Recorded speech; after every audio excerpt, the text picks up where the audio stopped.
Operation सिंदूर पर विधायक रामेश्वर शर्मा ने प्रतिक्रिया देते हुए कहा, हमारी सेना ने बेटियों के सिंदूर का बदला आतंकियों को मिट्टी में मिलाकर लिया।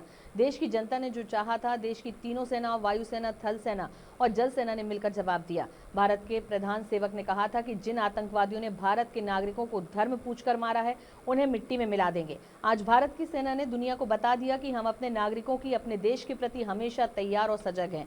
भारत के नागरिकों से कोई बदतमीजी करेगा तो उसे हम मुंहतोड़ जवाब देंगे। तुमने धर्म पूछकर बेटियों का सिंदूर उजाड़ा था, हमने ऑपरेशन सिंदूर चलाकर उस सिंदूर का बदला लिया है। हमें हमारे नागरिकों को खोने का गम जिंदगी भर रहेगा। तुमने निर्दोष नागरिकों को उनकी पत्नी, उनकी माँ, उनकी बेटी के सामने मारा और धर्म पूछकर मारा।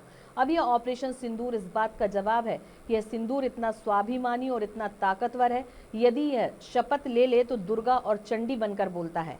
हमारी देवी ने पहले भी राक्षसों का वध करने के लिए हथियार उठाए थे और आज भारत की सेना ने आतंकवादी रूपी राक्षसों का खात्मा करने के लिए 9 ठिकाने तबाह किए हैं। आगे और भी तबाह किए जाएंगे। इस कार्रवाई के लिए भारत के प्रधानमंत्री को भारत की जनता की ओर से लख लख बधाई और धन्यवाद। सेना को बधाई, भारत के स्वाभिमान को बधाई।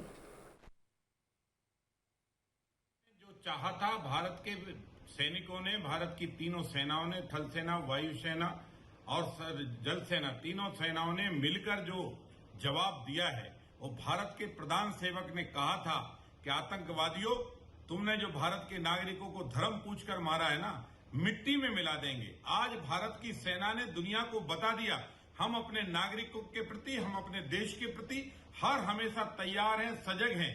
भारत के नागरिकों से कोई बदतमीजी करेगा तो मुंहतोड़ जवाब देंगे। तुमने धर्म पूछकर बेटियों का सिंदूर उजाड़ा था ना, हमने ऑपरेशन सिंदूर चलाकर उस सिंदूर का बदला लिया है।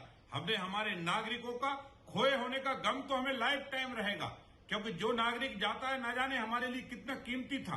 तुमने उसके सामने, उसकी पत्नी के सामने, उसकी मां के सामने, उसकी बेटी के सामने उसको मारा और ये धर्म पूछकर मारा।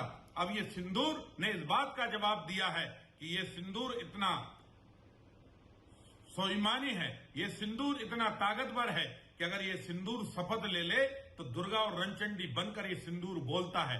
और हमने पहले भी देवी ने राक्षसी का वध करने के लिए हथियार उठाए थे। आज भारत की सेना ने आतंकवादी रूपी राक्षसों का खात्मा करने के लिए 9 ठिकाने तबाह किए, और भी ठिकाने होंगे, तबाह किए जाएंगे। भारत के प्रधानमंत्री जी को भारत की जनता की ओर से लख लख बधाई, सेना को बधाई, भारत के स्वाभिमान को बधाई।